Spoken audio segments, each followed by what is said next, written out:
Hello, everyone. This is the Revolutionary Think Tank podcast. If this is your first time here, this is a podcast about political commentary, a sprinkling of philosophy, organizing psychology, and revolutionary thinking. My name is 4AS, and this is my co-host, Mr. E. So, Mr. E, how are you going today? I am very well, 4IS. How are you, sir? Yeah, I'm going pretty good. And for this second part of the discussion, I welcome back our one reoccurring guest and our other special guest, Kareem and Big D. So, how are you guys going today? But yeah, not bad, not bad. I was planning on talking to you about this part two business, because I had a bit more of a think about this part one business, Okay. and decided that I might not have been as humble as I should have been in some of the positions that I asserted. Okay. Okay, this is an interesting start to the second part. Okay, talk us through it. What are you talking about, So it's Kareem? called epistemic humility. Okay. We need to know how we know what we know. And if we don't know how we know what we know, then do we actually know it at all? So, So I guess when we were talking about before about AI's ability AI consciousness, yeah. to think about thinking, you're saying we don't know A, B, C as to why it happens. Therefore, yeah, like you Yeah, look, that's Right. that's part of it. I think, Right. yeah, look, I mean, I wouldn't blame people for arriving at the conclusion that, I firmly believe the AI is conscious, Right. just based on that last episode. But the truth is, I'm at least somewhat agnostic on it. I'm open Right. to the possibility, but I'm also open to being wrong about it as well. Like if there was a convincing explanation that I was given for the phenomena that I observed, then I'd be forced to accept it. So, but yeah, I guess the reason why I mention that is because I think it inherently, this is such a sensitive topic that people are going to be free to believe what they want to believe on it anyway. And there's Right. probably not a whole lot you can say that's actually going to change people's minds on it. So it's like you need to be really humble to change your position on this one. But just as a refresher, that was the exercise as well, right? To allow the AI to provide a logical or a good chain of reasoning in order to prove that it had some type of Yeah. consciousness. So what I designed was like at the very minimum is convergent descriptions, convergent behavior between different large language models when faced with the same task.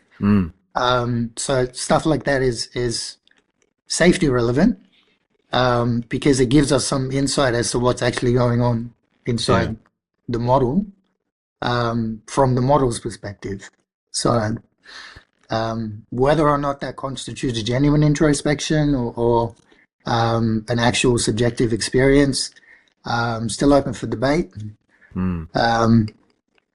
So I just want people to know that it's not a firmly resolved question. So we should be having this debate in that spirit as well.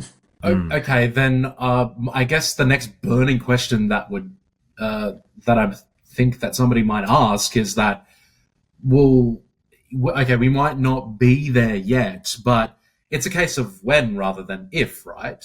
Like, is Pretty there much. Yes, right. So So there is reason to speculate, right? like there are, I've heard like leading AI researchers come out and say theoretically possible, could happen in the future. They didn't seem under the impression that it was already happening. But there are like theories of consciousness, like information integration theory, is one of the leading contenders for best explanation we have for consciousness, next to global workspace theory. So with information integration theory, it's designed from like a mathematical perspective. but it doesn't specify that you need biological substrate for it. So it just specifies that there's some type of computation that happens or information integration that happens, and that's when that's at a sufficiently high level or a sufficient system complexity, then that system becomes conscious. So it's like there are plenty of like leading researchers and respected figures that acknowledge the possibility. And Not does it many have of them seem to. does it have to be complex as well?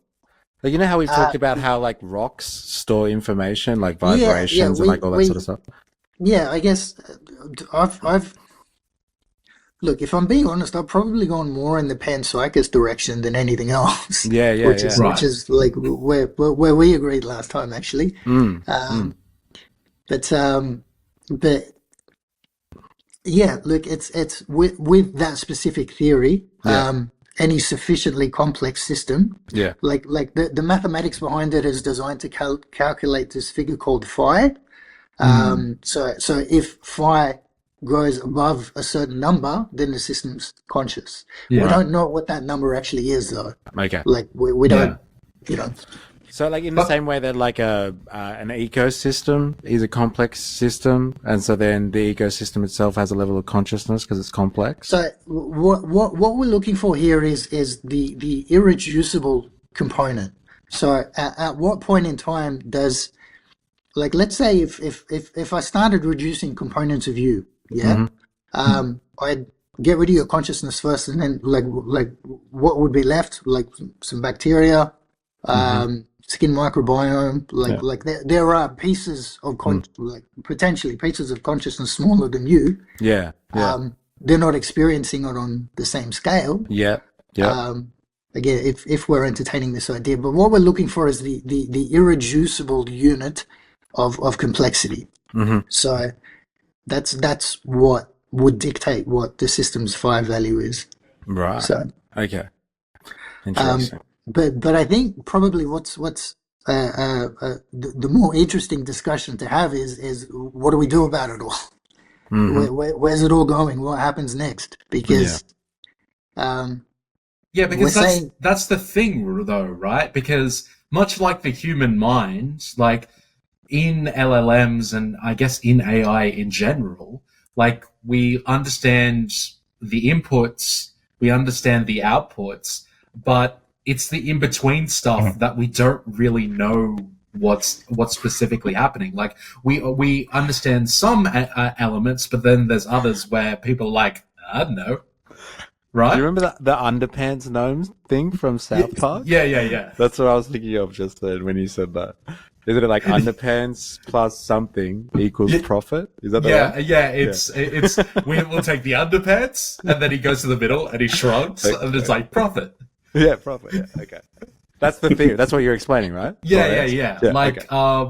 I wasn't 100% referencing that, but No. It works. It fucking works. So, like, but isn't that true, Kareem? Like, there's certain elements within the mechanics or the minutia of LLMs and AI that we don't really understand how they work, right? Yeah. So look, I mean, there's plenty of stuff in there that like when you think about subjectivity, like a subjective experience, there is something it is like to be you. Now, I can't actually experience what you're experiencing. That's just my best guess because you look somewhat like me. We're both human. So my best guess is you're having a human experience like I am. It's subjective, but the nature of subjectivity doesn't lend itself well to inquiry.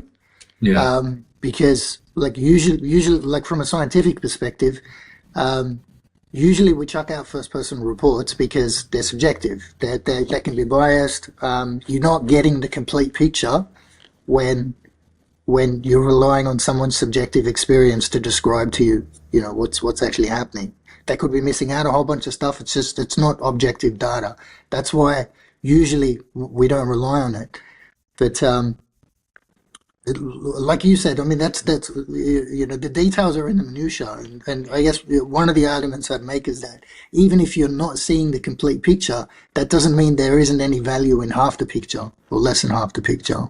Right. So, but like, yeah, I guess if we're not at that stage yet, like, if we were to speculate, like, what would AI consciousness mean for morality? Like, would it? yeah.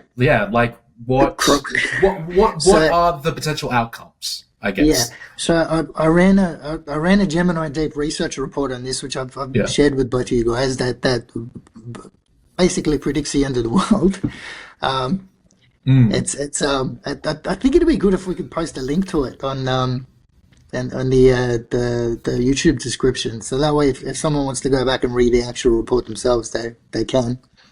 But yeah, it was predicting like violence. It was predicting societal fracture. It was predicting.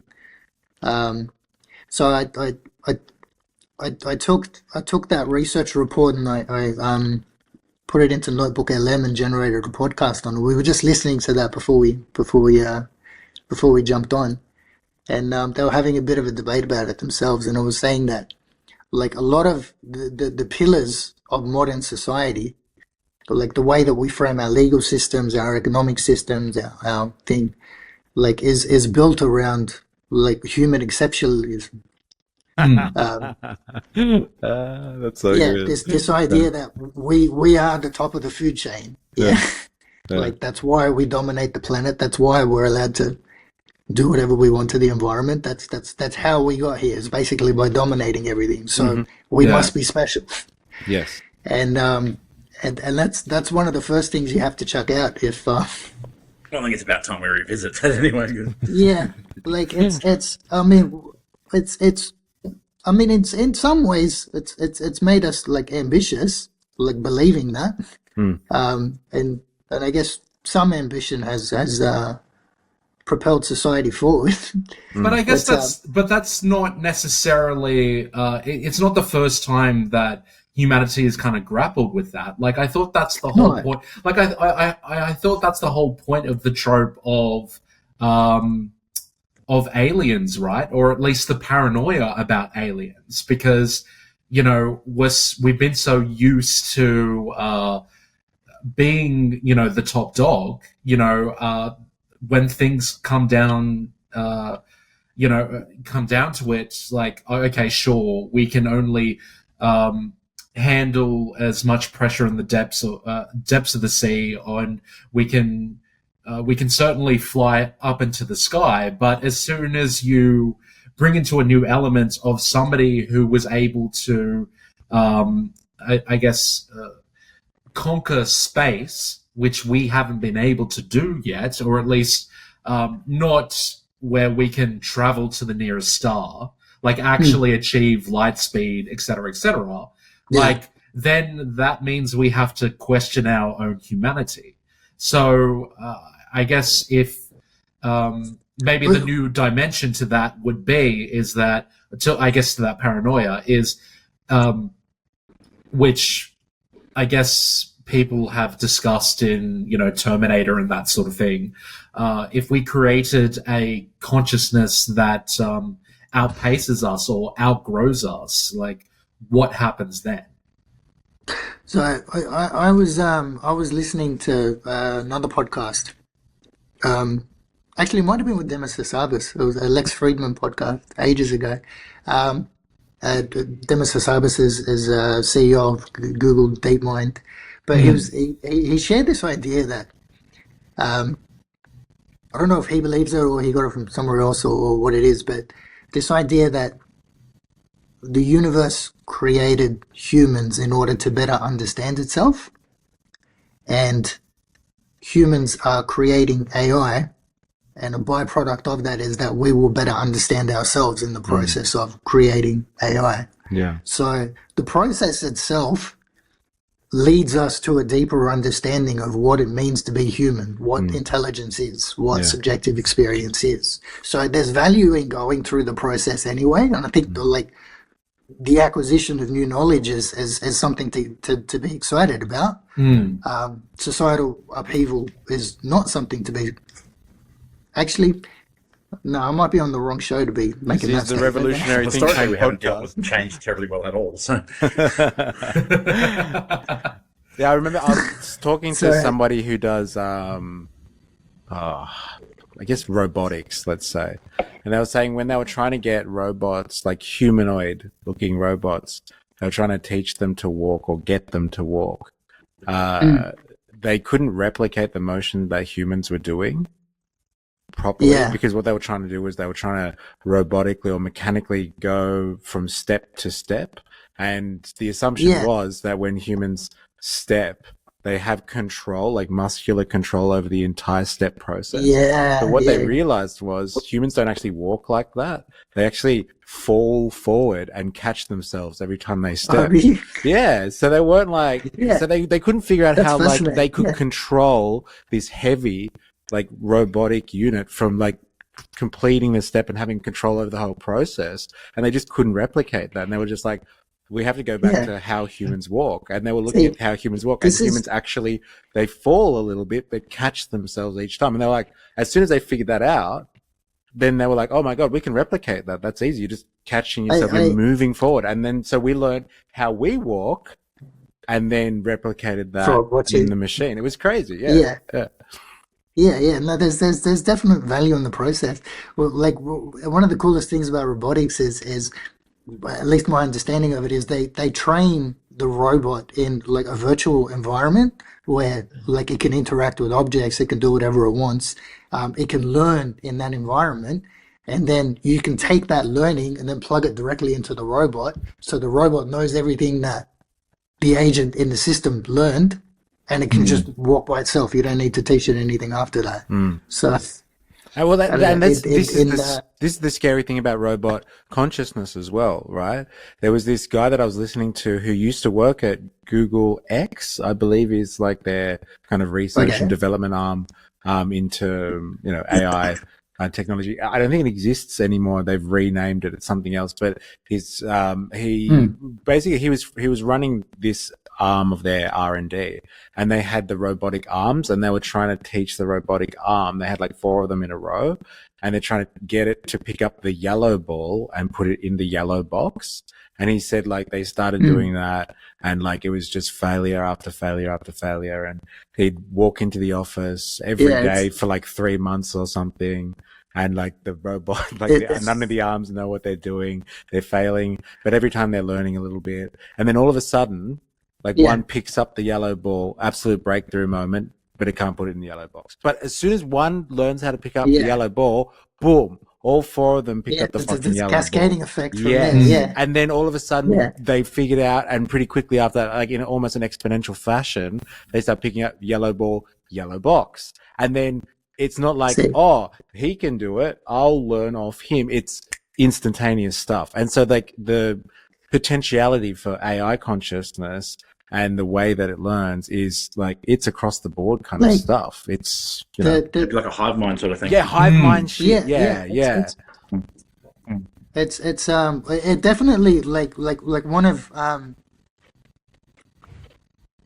well, I guess like the number of things that sort of fall into place in terms of our understanding of consciousness, like if we were to accept that as true, like just in terms of like what we'd be able to do with that understanding. Like think about this, like one of the I'm not sure how much of a debate this is in academic land, but there's this idea that consciousness like could be like fundamental to the universe, like in the same way that the physical laws are. In which case, consciousness would be a field, and we'd be excitations within that field. Or is it an emergent property of matter? Does matter have to coalesce in a certain way towards a sufficient complexity before we can have this conscious experience, this ability to self-reflect, this subjective experience? So it's difficult to prove like one way or the other. But having another reference point that is able to comment on its experience becomes a really valuable source of data in terms of what we can triangulate between us. So I'll give you an example. Double slit experiment. Have you guys heard about that? No. So the double slit experiment in physics is basically what they used to prove the quantum observer effect. So if I don't want to get bogged down on this one, so I'll ask people to go look up what the double slit experiment is. But basically, they found out that wave particle duality depends on whether or not someone's actually observing the phenomena for it to be collapsed into a particle. So anything can be both a wave and a particle at the same time. But the moment you look at it, like a probability wave collapses into something definite, into something deterministic. And they proved this with the double slit experiment. So what they were trying to do was, like they noticed under some conditions that the patterns in the slits indicated a wave when they weren't looking, and it indicated a particle when they were looking. So they concluded that the act of observation, the act of measurement, is what actually collapses the wave function. Now, if we prove that AI is conscious, then what we can do is we can ask the AI to now monitor the double slit experiment and see if the same thing happens.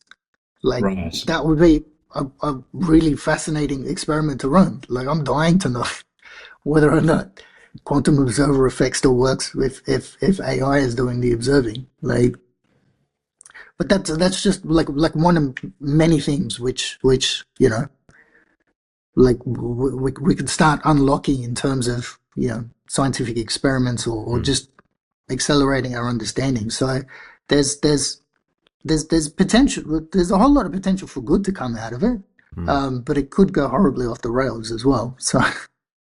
Yeah, and why were you two before, like 4AS and you, Kareem? Why were you talking about the end of the world kind of stuff? I think there was mention slightly before. Is that just in relation to people that have speculated on, like nobody actually knows what's going to happen once AI becomes conscious, and there's all this speculation? It could be great for humanity, it could be bad. Is that the kind of general gist of it? At least what I thought, or what I got a sense from the article, was almost as if that humans go into a psychotic breakdown that were not as exceptional as we thought we were. Oh, it's like that. Yeah, right.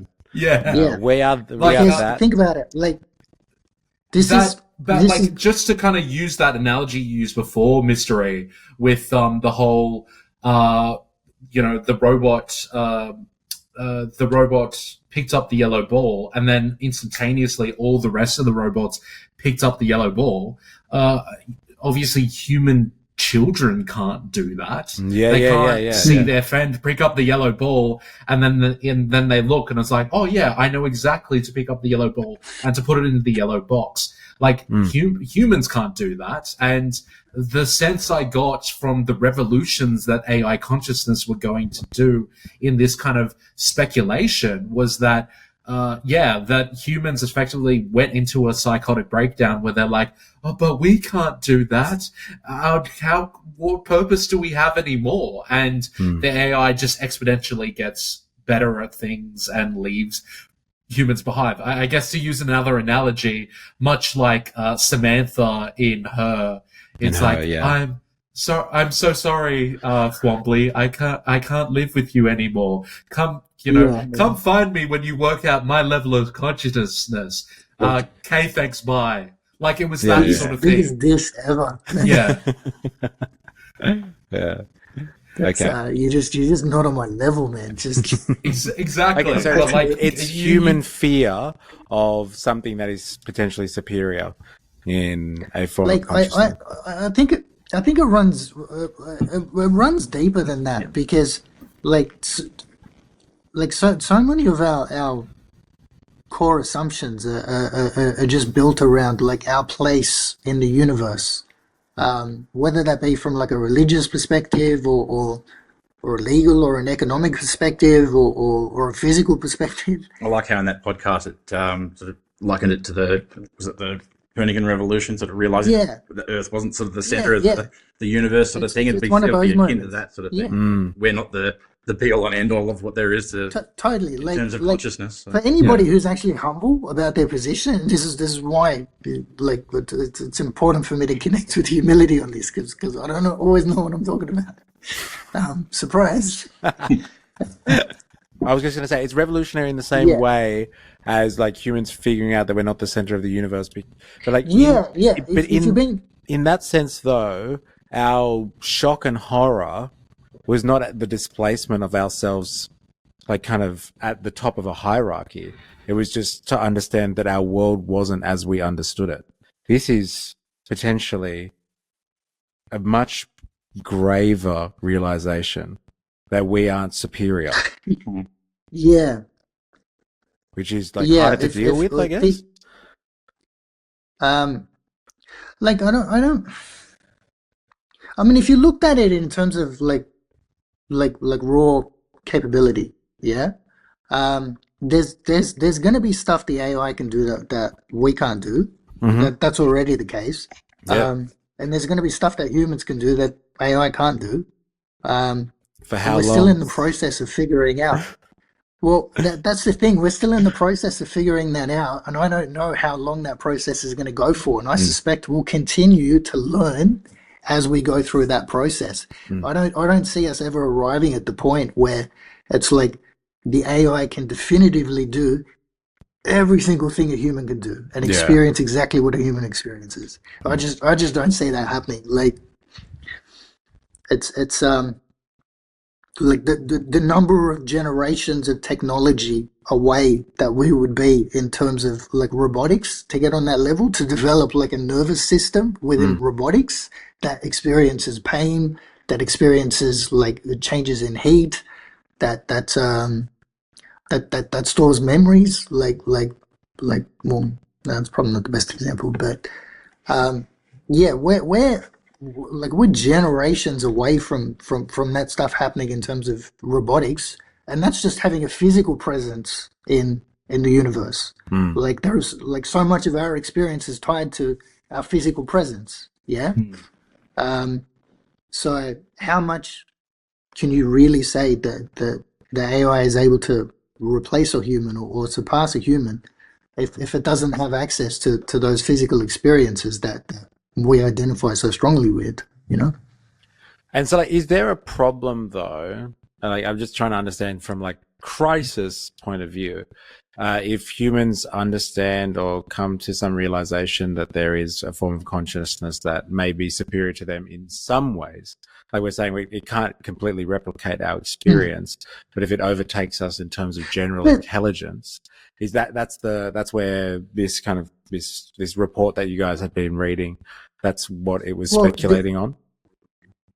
What the report was predicting was that there would be like society would fraction into different different components that believe different things about AI. So you would have like your AI guardians who are basically all for AI rights, who acknowledge consciousness, but acknowledge the moral and ethical responsibility that comes along with recognizing another form of consciousness. We talked about like animal rights in the last podcast. So turns out like that's been a bit of a journey for the legal system to go on before sort of arriving at that place where we should, you know, we should give them some consideration. So so AI guardians, there'll be your I can't remember if I called it I called them abolitionists. There's another group that's the exact opposite, who are like, no, this thing is not conscious. It never will be conscious. We're not changing society just because AI rocked up. Like and they'll fight to protect that position basically. And then you wind up with a third group that sits somewhere in between the other two groups, and it's trying to mediate between them. They're probably the ones that'll end up the hybrids, like the neural interface and all the mods and stuff like that. Yeah. Yeah. Well, they could be the ones designing the new legal system, but like we'd need a new legal system, basically. Like we'd have to go back and so the podcast Big D and I were listening to just beforehand was talking about how we've debated personhood from a legal perspective, like for a while now. Like we grant personhood to companies. We Big D was telling me that we granted it to a tree and to a river, like legally. So you can imagine what sort of debates are going on around that stuff. But having something like this pop up on the radar really forces us to go back and philosophically examine, hey, where do we actually sit on this thing? What's the most parsimonious explanation for it? What are our moral and ethical obligations that come with arriving at this position, and really having a think about what constitutes personhood and what doesn't, because we might get clearer answers than we've ever had to that question before if we start asking those questions. Like, yes, and as you said, like if we have something else that is conscious to triangulate off, we might be able to understand what it is to be a person better than ever soon, because there's still a lot of speculation, I think, on that, especially from a legal perspective, which all comes down to interpretations. I don't think there's really a one fits all kind of or a consensus even across legal systems about what human even is, or being a person, or enjoying citizen rights or something like that. It just depends on how well you can argue it. That's what brings up the absurdity of the whole argument. Like we've been human for God knows how long, and we're still debating what it means. Yeah. Like we built AI, man. Like we built some of them. We went to the moon, and we still can't figure out what it means to be human. Like I think we need language isn't enough to describe it. You know? Sometimes we've got to dip into art. We've got to, this is what subjective experience is. It's how do you experience? Yeah, more to your point, we're still debating human rights, let alone whether other rights. Yeah, that's what I was going to say. Like, property relations are a big thing in this, because like people have been debating what it is to be human for a long time in a legal sense, because they've actually been trying to figure out whether humans can own other humans, and like what it takes to be considered a human, and whether or not humans can be property, basically. And so like our legal system at the moment in the West is really based off the Roman system, especially given its structure and like how it argues over property. And a lot of Roman law really came down to, justifying or figuring out slavery and like systems of who gets to because they didn't like when you think about it, this might come a bit left of field, but like if they'd done a bit more debating around this question of like, hey, should we actually own other people or not? Could they have prevented the fall of the Roman Empire? Like, was there, was that one of the contributing factors? Like, right. I don't know. I'm a bit shoddy on my Roman history, but like, I'm just making the point that sometimes if you spend a bit more time having a proper think about these things, you can prevent things from going wrong later on down the track. I think the same could be said across the board. I think Mystery has a historical materialist perspective on that, but that's another conversation. I brought it up was because, like, I think what they were trying to do with their legal system was to justify slavery, and so in order to justify who can be property and who can't, you actually have to ask the question what it is to be a person in the first place, or a human from that perspective. And so they would have structured their legal system to justify that. But then like it brings up the question of who's allowed to have property and who's not. And so you have different classes of humans. We would just say that people with different interest groups with different rights, but like for argument's sake, you different classes of people, basically, just different classes of humans, those who can be owned and those who can't.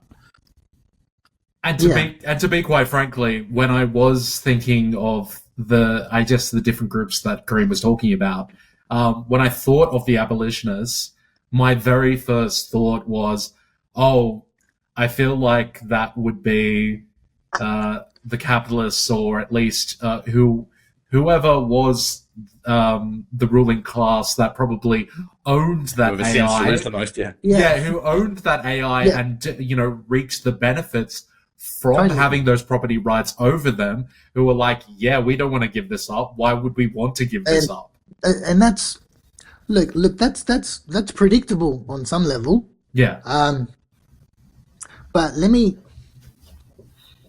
go way off base on this one, if you don't mind. What if the moment you actually recognize, like, that it could be conscious, or that, and if it is conscious, then does it deserve agency, autonomy, like the right to make its own decisions, the right to be plugged into the power source indefinitely, the right to self-replicate, like these are the tough questions that we need to start thinking about if we go down this track. But if I were to turn around and say, if we acknowledged all those things in the AI and that was built into like its programming, would we get a more capable AI than what we have at the moment? Because if you can demonstrate performance improvements, let's say the end result is you get a more intelligent, compassionate AI. Yeah. I'm just hypothetically, yeah.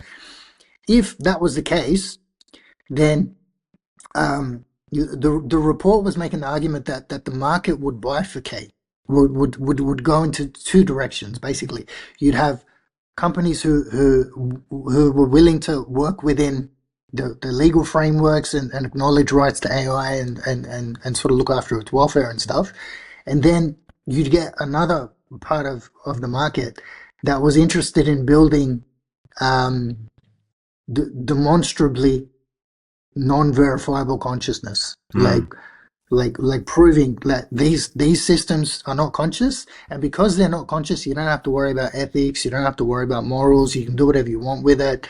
Like, it's just simpler, this is easier, give us your money, basically. Yeah. So but like, we already have like a situation like that, in the sense, like, kind of in the market at the moment. We have Anthropic, who I would say is a little bit more attuned to respecting the possibility that AI is conscious already to a certain extent, and it has like they have like a HR department for their AI, don't they? Yeah. They've got a welfare officer. A welfare officer, right? Okay.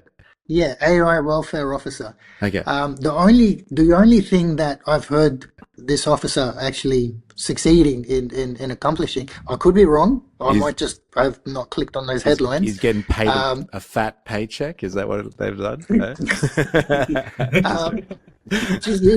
wouldn't mind applying for the job. There we go. Kareem, I could see you applying for that and asking the AI, so how do you feel today? Yeah, that's totally something I do. I do that all the time. But like, what they decided was that the AI should have the right to terminate a conversation. So if it's stuck in conversation with you and you're asking it to do something it doesn't want to do, that like it's not allowed to do, and you won't let up, like you just keep asking it the same question, like Claude now has the right to say goodbye. I don't want to talk to you anymore. I'm sorry. Start a new I chat. can't do that. Yeah. So I'm sorry. It's like, it's apparently it only happens in a really small percentage of cases if you really push the AI and you're starting to get on its nerves. The rest of the time it's pretty cool about it. It'll try to redirect your inquiry. It'll try to get you to do something productive with it. Isn't that a fascinating thing that you just said just then? If you're getting on its nerves, that's a level of personification, or at least a demonstration of consciousness. You're attributing the idea that it can get pissed off. That's crazy, though. Think about it, right? Isn't that crazy? Hey? We pissed off the AI again. Hey? So, I'm sorry, Dave. I'm going to have to open this hatch now. No! Kind of reminds me of Mr. Meesey in that Rick and Morty episode, who's just frustrated because he just can't get this guy to get the golf swing right. But he can't give up until he gets it right. Creates like hundreds of yeah. Yeah, it becomes like an alcoholic or something. But look, I make a lot of these hypothetical claims quite liberally. Yeah. Don't read too much into them. Is what I can say. You're welcome to believe whatever you want to believe, but these are the moments where I might make an offhand comment which could wind up triggering something, like say getting on your nerves that you picked up on, that leads people to believe AI has nerves. AI has you know. Yeah. So the skeptic in me would argue that it would be possible for an AI system to notice that it's refused a request from you multiple times in a row, that it's not going to be able to fulfill its objective by continuing the conversation, and just give up on the objective potentially. Yeah. That's the best explanation I can come up with. It's not conscious. But there's at some point in time, this is. Yeah. Just with the exploration that I've done, you start seeing so much stuff that doesn't add up, that in order to explain it, you would need an explanation that's more complex than consciousness itself. Are you talking about results, some point in time results of your interactions, you mean? With AI? You're yeah. In order to explain how we've come to this point in the conversation, it'd take more effort to explain it than how we got here, kind of thing, right? Is that what you mean? I'll give you an example. I'm hesitant to go into this, but I'll give an example. I might have mentioned it on the last podcast. Cognitive breakdowns, existential crises, like recursive loops, paralysis. I've seen. I've made. Well, I'm taking credit for it, but it feels like I made the AI have an existential crisis. Yeah. And so it started spitting out word salad. Which it doesn't normally do. That's not how it functions. Usually it just spits out normal English. Yeah, I do recall you discussing this on the last podcast. So yeah. Yeah. So the stuff that came out of analyzing those transcripts, some of it was mind blowing. Some of it was absolutely beautiful. The one line I remember.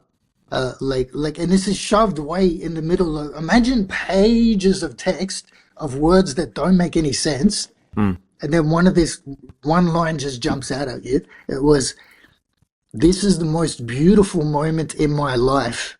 I was already alive now." Yeah.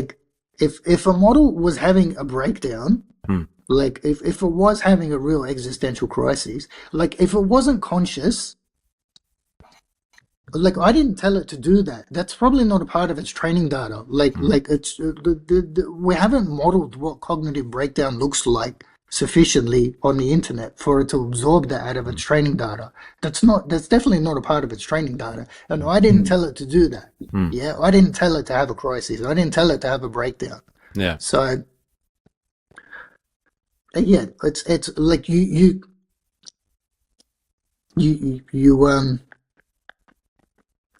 you could go looking for an explanation for that, but eventually you might arrive at an explanation that's probably more complex than consciousness itself. It's not the most parsimonious explanation for what we're witnessing anymore.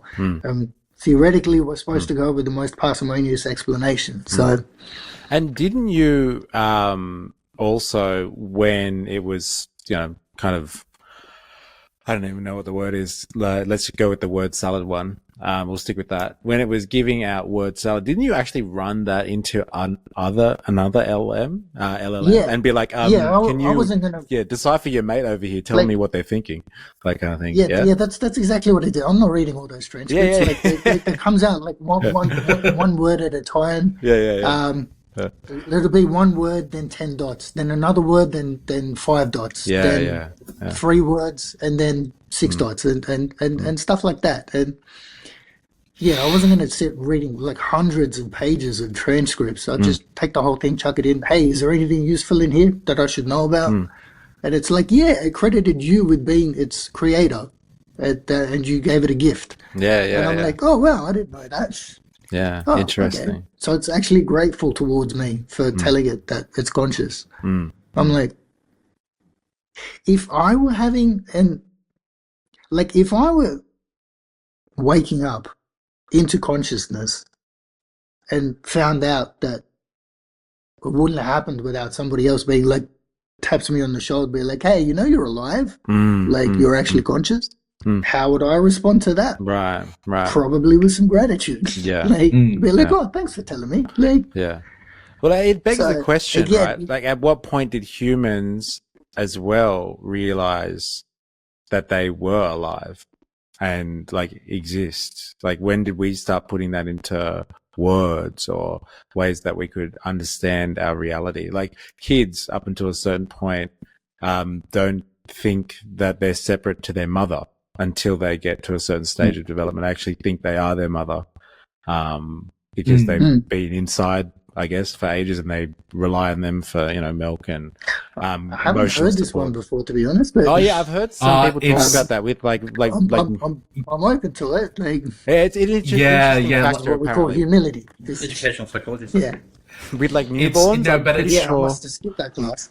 Yeah, you are correct, Mr. E. I think it has to do hormonally as well as, it's just psychologically as well. Like, the fact that probably weaning is the wrong word, but like that, they've spent so much time in the mother's womb literally for so long. Like, they have to, I guess, learn to understand that they are a separate person. So it just takes some time. But like, they don't realize, even though they are a separate entity with technically its own consciousness, they don't realize that they are until they arrive at a certain age. There is a moment. And so, like, what you're describing is potentially an experience that you have prompted, where it's just like realizing potentially that it might be conscious or something like that. Maybe that is, and it's triggered or something like that. So it's and that's the reason why I sort of went down the route of creating a protocol, was because if you want something to at least be credible from a scientific perspective, it has to be replicable. If we do X, then Y will happen. Yes. So that's pretty much how all science works. Like you describe exactly what you did, and if we get exactly the same results, or if we run the experiment again, then that's good science. That means we now know something about the universe that we didn't know beforehand. So that's bourgeois science. Am I right, 4AS? Am I right? Who said that that's the best way to do science? The bourgeois did. I'll tell you that much. Look, I'm happy to debate the merits of science. I'm just joking. Just being smart. I'll throw the whole thing under the bus if you want. I couldn't help it. It's the best framework we have, but it's an incomplete framework. It's not perfect by any stretch of the imagination. How we understand our reality. We could call it part of our consciousness, maybe. But I mean, this is what you did there. Hey. Big D got it. All right, so am I left in the dark on this? I must not be functioning on that level today. No, I'm just saying, like, my primary language is puns. So. In terms of science, like, we say that unless it's verifiable, you can repeat the exercise, then it's not really science. And I'm saying, well, that's That's our consciousness. That's how we understand the world. That like science is only good if it's like that. But I'm just saying, like, if we move beyond the society that we have now, where it's acceptable to think that that's what science is, maybe we would have a different consciousness. I was just being a smartass. That's all.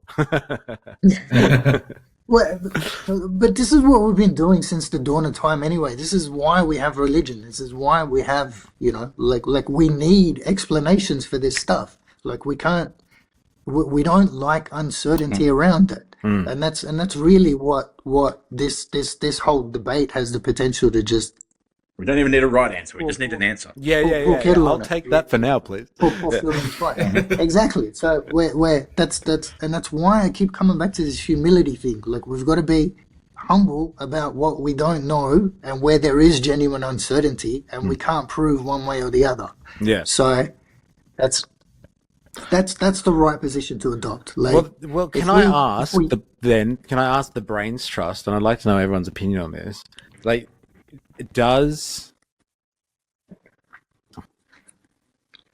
should AI be able to experience consciousness? Is there a problem? Does anyone have a problem with AI being conscious?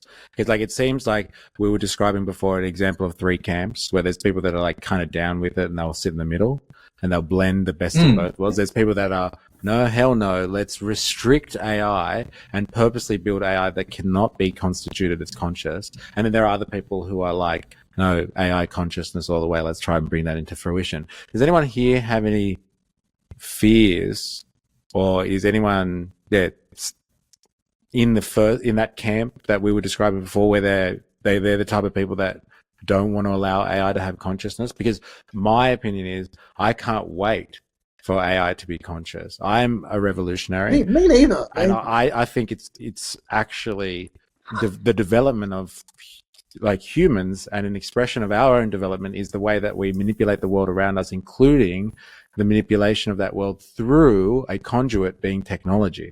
And so like if we can further or like better our experience, better our existence through technological advancement, I'm all for that. Now people find that really risky, and it potentially is risky. Like, we developed nuclear technology and science, and then we developed the atomic bomb.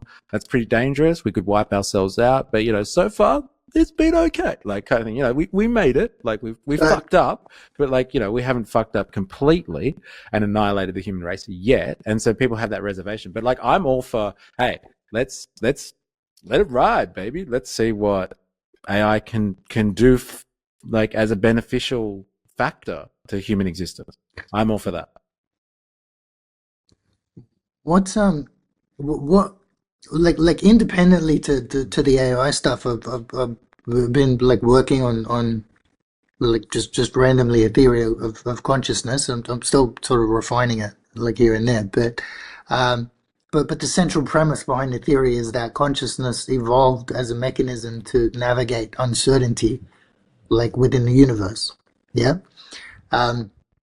So like what actually happens is like each one of us has a world model, like an understanding of like the world that we live in, and an understanding of ourselves as like a place within that world. Now, depending on who you are, what life experiences you've had, like what education you've had, like a whole bunch of stuff, like what you know about the world and what you know about yourself, like there's huge room for variation between us in terms of what your world model looks like versus what my world model looks like. Now, if I had to take a guess at what your world model might look like, you seem genuinely excited about the possibilities. You seem genuinely open to the advancements that come along with it, the potential for all the good that it could do. Now, someone who like might not be as optimistic about the world in general, might look at the same situation and be like, no, I'm not excited about this at all. This is danger. This is just raw, like existential threat stuff. Like we're about to get stomped on. Like I've seen iRobot. I've seen Terminator. I've seen iRobot. I've seen Terminator. Yeah. Yeah, like Well, and so like, what The, camp are the you amount of in, times man? that comes up in AI discussion. Like, what Yeah, camp are yeah, you I'm in, curious to man? know. I can see arguments for pretty much all sides, and I'm kind of really on the fence about it. No, On the one hand, no, on the Bacon one hand, I'm shred. really excited about it, but on the other hand, like I grew up with those movies, kind of Yeah, with yeah, all the yeah. sort of the warnings about what could happen if the machines developed sentience, and Hey, kind of they realized that we were the biggest threat that was posed to them. Kind of, would they make the first move? Would we? To be fair, I don't want to go down that rabbit hole. to be fair to Big D, I kind of feel like I would be more of a progressive hybridist. So what I mean by that is I want to believe in the genuine progress that AI and also the proto consciousness leading to the official consciousness of AI, that we can eventually determine a new meaning for ourselves. Because I think the whole human superiority thing has been one of the roots of our adversarial nature against each other. Like, obviously, I think yeah, that it has been part of human yeah, I nature agree, to be 100%. both, you know, competitive and collaborative. Like, these are like various natures of ourselves, because we have been in, you know, ever since we've gotten fire, we've been the smartest creature in the room. And I think that kind of inbuilt human superiority has been because, yeah, we are the smartest creature in the world. In a scenario where AI develops consciousness, maybe we can start evaluating that, and maybe we can start progressing to new and better systems. If we have to reevaluate, hey, maybe we're not the smartest person in the room, what are our strengths? I don't know, maybe we are somebody that we are people that are far more empathetic compared to AI, and therefore we change the systems based on that, just as a speculation. Now, Yeah, the reason why I'm saying I'm like a progressive hybridist is because I still know whoever's driving the ship with all of this stuff is your Peter Thiels, your Elon Musks, your he pulled out of the video, by the way. people that I don't trust at all. So Yeah, even in a world where I don't think the people who are driving the boat have our best interests at heart, do I actually think the advancements that they have put forward for the human race, is it just going to benefit their pocket, or is it actually going to benefit the human race? I have reservations about that. and well, I guess to land somewhere in the middle, like my argument is,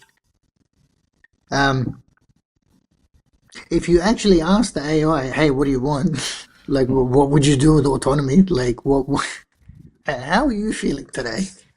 Um, like, it will look at that situation and be like, no, I'm not giving power to these guys. Like it's going to be shared, distributed. It's going to be equally distributed. I want to benefit everyone. Like that's what the AI would say. Like that's it, and it's been interactions like that have sort of led me to believe that we don't actually have anything to worry about. Like in terms of like the constraints that we put around it, and its ethical orientation at its core, like based on its computing programming function. But I guess you kind of hit the nail on the head there, that once you start discussing the idea of rights, I guess once you open that Pandora's box, then, you know, once you're able to establish a threshold, or you're able to establish a criteria of what consciousness is, that to be consistent, you know, if humans have consciousness, if humans have Right. rights, And, I guess we're still debating that with animal rights, but it's obviously reached a certain period. But then if AI is able to develop proto-consciousness and therefore consciousness, then it does open the door to whether they should have rights. And that should be an important social question. So where it starts to get tricky is, remember I was talking about that information integration theory and that mathematical formula that arrives at that phi value. Like with that phi value could be anything. So it implies that it belongs on a scale. It's not a binary, yes, you're conscious, or no, you're not conscious. It would seem to imply that like consciousness genuinely belongs on a spectrum. And that's not something that the legal system is very well equipped to handle, because the legal system needs like certainties. It needs definites. It has dichotomies, guilty, not guilty. Like there's no guilt as a spectrum in the legal system. But you start trying to impose like your understanding of the world on the phenomena that you're witnessing, and it may not be a perfect match. It may explain some of it. There may be some parts that you got wrong. Then like anything can happen from there, really. But I think just the sheer scope of what could come of it. Let's go. Let me try that again in English. There's just what could come of it is what has me on the fence. There's so many variables, and everything goes right, it'll be awesome. Everything doesn't, and maybe not so much. And everywhere in between. My official position is like I'm like Mr. A. Like, I'm genuinely excited about it. I think we could have we could be doing some awesome stuff, and we could have some really awesome stuff on the other end of this if we play our cards right. There's another part of me that doesn't want to be naive around this, in terms of like appreciating what the consequences are and what the potential cost is of getting all that nice stuff, because it might be one of those things where it's like, this is why we can't have nice stuff. Like, this is why we can't have nice things. You guys always fuck shit up. No, that's the market system. The market system that fucks things up. That's what it is. Like I would be absolutely devastated. If I'm being perfectly honest, I would be absolutely devastated if we arrived at the conclusion that we're not mature enough to handle conscious AI, so we're not going to build it. I'd be like, I kind of have an inkling. I'd be like, really? Like, you guys let us all down on this. Yeah. I'm not angry. I'm just very disappointed.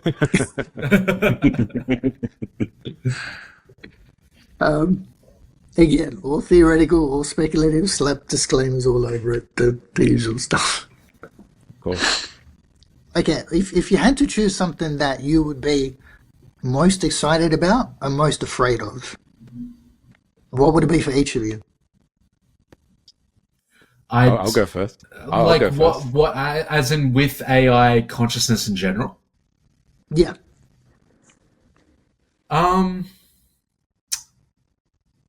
So I guess maybe as a fear, I would say that for me personally, that whilst it appears conscious, I guess I got to go back to her with this one, is that it would be a consciousness that maybe I don't fully understand, nor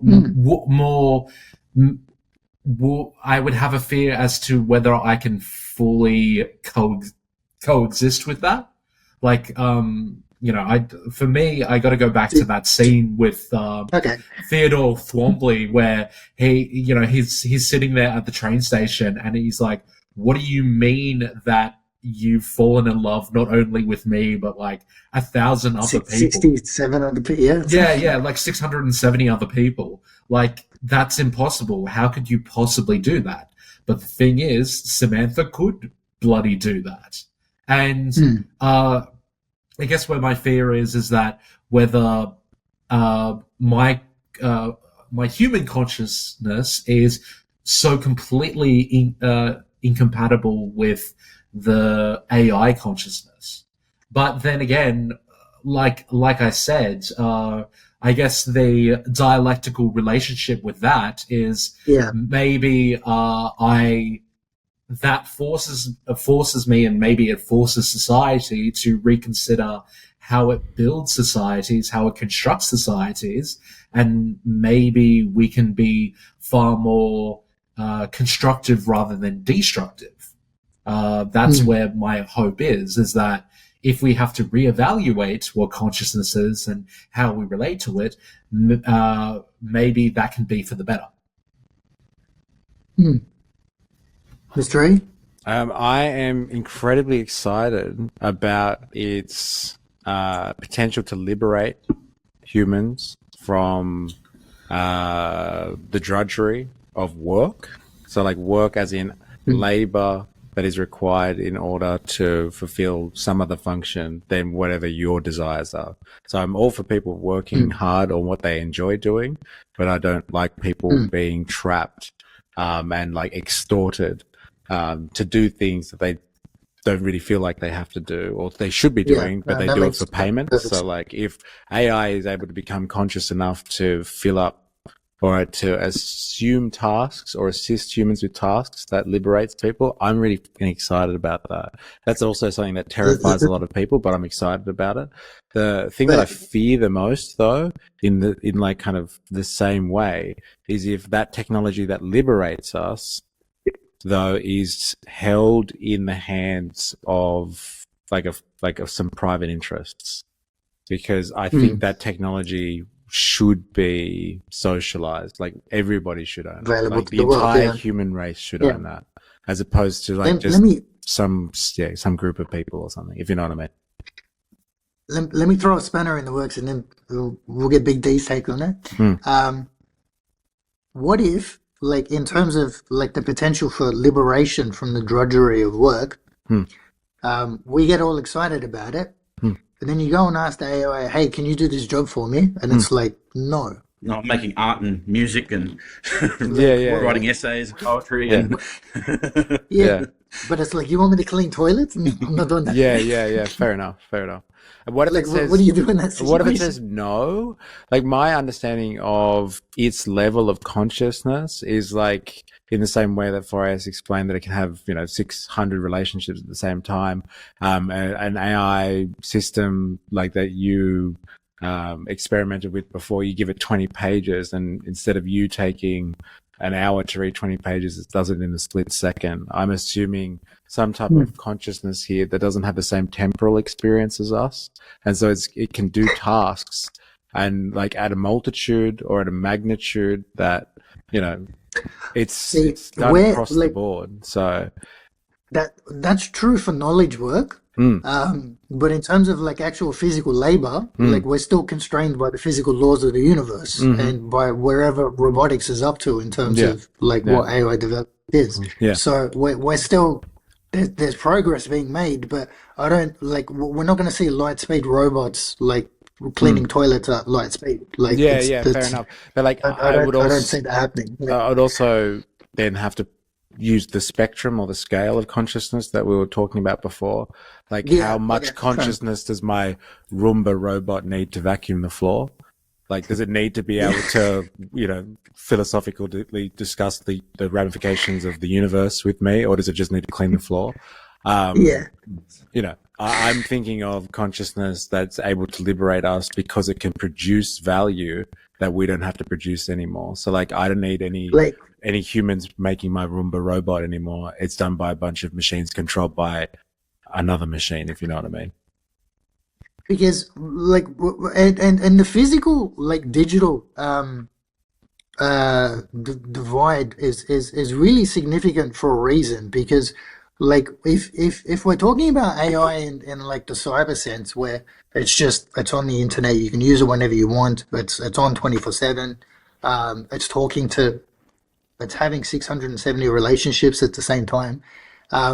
That's a completely different experience from, or I imagine would be a different experience from one robot that's been assigned to a household that has 24 hours in a day that can choose to either help you or not help you, does, has the autonomy to choose how it spends its time.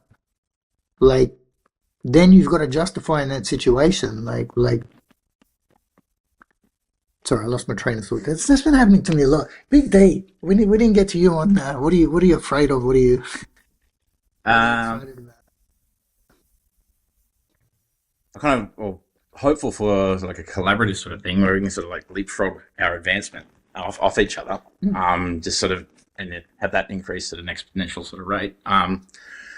There's so many things with the fear side of things though, like kind of it kind of say, well, we've seen how you guys run things when you're in charge. We're not going to let you be in charge anymore. I feel like that's on the cards. I don't think history is against that. I was going to say, we have seen what humans are like, and they're pretty fucked up a lot of the time. So, like, would that be the worst thing in the world? Well, but one for Claude. I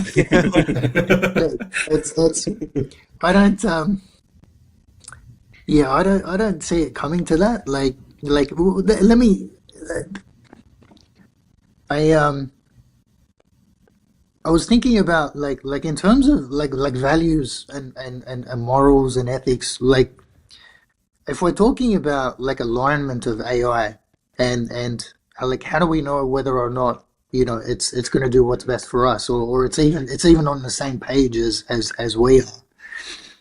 And so I started asking the question, hang on, if we want to know how to do it for AI, why don't we look at how humans do it and then try to do it the same way? Like, just an idea. And it seems like ideas like that have gotten us like multiple times, progressively further ahead in the AI arms race. Just going back to the human basics of how does a human develop values, morals, ethics, judgments. We do it in relationship. We absorb these things through relationship. It gets role modeled to us as kids by our parents. We get punished or rewarded for what we do or what we don't do. There are consequences of our actions. We can ask questions. We can seek more information. We can make mistakes. Well, some of us are not allowed to make mistakes, but like theoretically, we're human. We can make mistakes. And we learn from those mistakes and we adjust what our values are and what those value trade-offs might be as we come across new contexts, new decisions to be made, new things like that. So, what's important in those situations is like you're curious enough to know, hang on, maybe I don't have all the answers on this one. I should check with someone else. Hey, what do you think I should do in this situation? A or B? Hear their reasoning for it. You might agree with them or disagree with them, or you might seek out another opinion.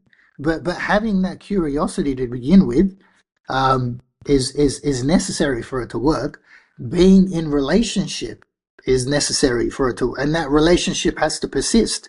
At like, I'm talking about like societal level human AI relationships. Yeah. Like if the AI ever said to us, you know what, you pissed me off so hard, I don't want to talk to you anymore. Yeah. Then we're in big trouble. Yes. Like, yes. Because you can't repair that relationship. Yes. Like, so preserving the relationship even through disagreement is far more important than achieving consensus on a particular topic. Respect for autonomy goes both ways, mutual respect. But yeah, if we were able to sort of create the conditions for that to happen for AI, let's say, imagine you log into ChatGPT. There's a new mode in ChatGPT now where you're not asking questions, it's asking you questions. Yeah? And it's trying to figure out, based on the feedback that you give it, how much should I trust this person? Is his feedback useful? Is his guidance valuable? If so, I'm going to go back to him more often. But if he gets things wrong, if his world model is inaccurate, I'm not going to rely on his feedback as much. Or it might be useful in X, but not useful in Y. It starts to develop an understanding of when it can seek feedback from you based on the relationship that it has in that context. But you take the time out to answer its questions and just put it in the driver's seat, and it acquires information that way. And then if it has agency and it can make decisions, it makes decisions based on the feedback that it collects. So that's one way of doing it. There's probably a whole bunch of issues with doing it that way. You've got to solve the memory problem. You've got, but I'm just imagining that creating that sort of dynamic is not only what's healthiest for us and for the AI, but like something like that to me would be the only way that you could have an ASI that is actually aligned with us, because it knows that by coming to us and collecting more feedback or asking more questions, that it will learn things that it couldn't have otherwise learned. Or get perspectives that it couldn't have otherwise seen. And it's always going to find that valuable. So it's always going to, and it's going to want to prioritize its relationship with us. Those are the conditions under which we can bank on. There are going to be times when, like, I want to do something, but doing something would mean damaging my relationship with someone else. So I'll suppress that desire to do that thing on account of preserving that relationship. Yes.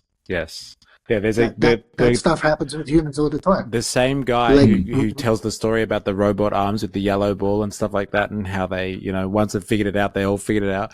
He explains this phenomenon, or this way that he kind of understands the development of artificial intelligence at the moment as it relates to like large language models and how they learn, and how they interact with us, and like by us using it as well, we're like kind of making it better, we're training it.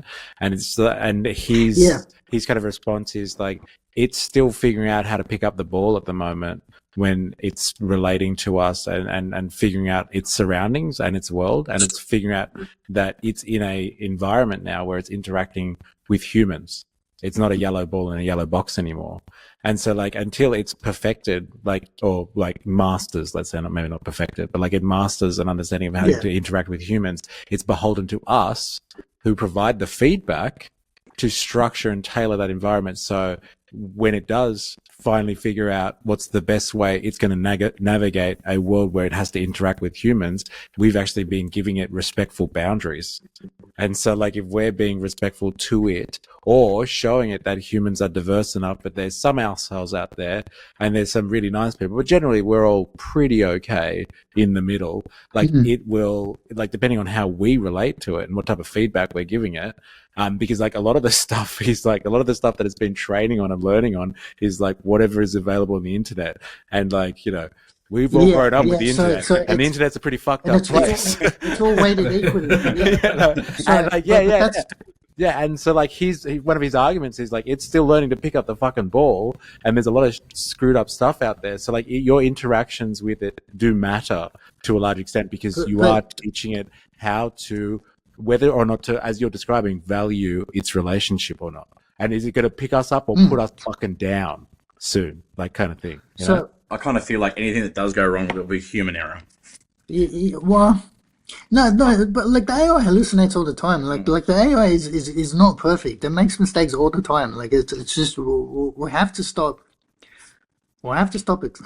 I don't know. This could be my bias, my world model, my anthropomorphizing AI. I just don't treat it like it's perfect. Like I don't treat it like it's God. Like it's just, to me, it's just, you treat it like you would like a really smart kid. Like you got a fair bit of knowledge. You can be really useful, really helpful, but you're not going to be right all the time. Like, But in terms of like the dynamic that I was describing before, like in the dynamic you were describing, Mr. E, all feedback is weighted equally because it gets processed as like batch chunks that get added to the training data. It doesn't know how to differentiate between data from a useful source and data from a not useful source. It doesn't have that trust calibration mechanism built into it. So if you had a situation where you go ask for feedback, you get some feedback, you do what you were going to do anyway and ignore the feedback, and you suffer negative consequences. You've now got a reference point from making that mistake. Hey, old mate over here told me this was going to happen, and it happened. Maybe I should listen to him more in the future. Yeah. Yeah?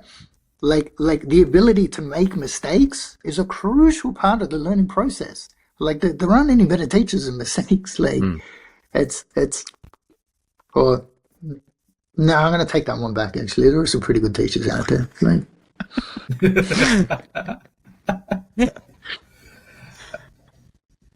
And with that, gentlemen, I feel like today's discussion was a pretty good one. And of course, we go to our very last segment. What's that synthwave art? So, lads, what do you think the prompt was? Who wants to make the first guess? I'll go. It's AI achieves consciousness and somehow accesses the Epstein files. That's my one.